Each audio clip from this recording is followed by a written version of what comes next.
can gedib zülfündən bir can olmuşam, qalmayıb məndə sabah.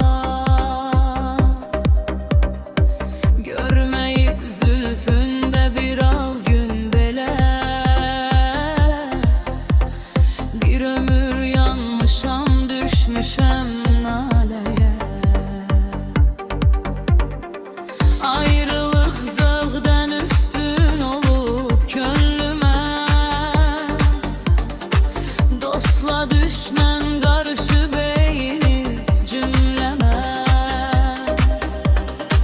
Dost olub düşməni nə bilmədən,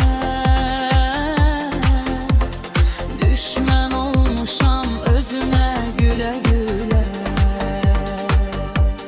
Canda yox, cananda yox, sevda yox, hicranda yox. Mən yoxluqdan qaçdım, yoxluğun ünvanı oldum. Canda yox, cananda yox, bir ümidim, bir amanım yox. Özümü itirdim səndə, adım qaldı, izim yox.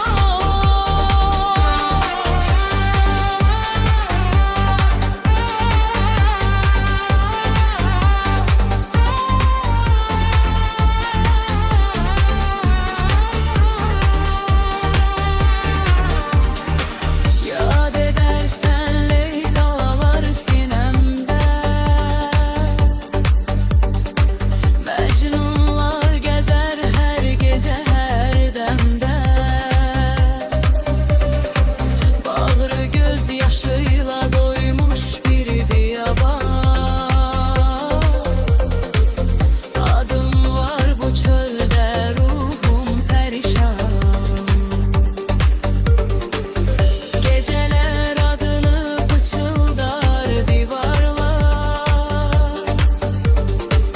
susar dilim, danışar bu yaralar.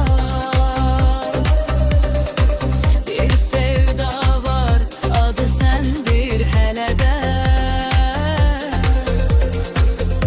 Unudulmaz korkusu qalar gecelerde.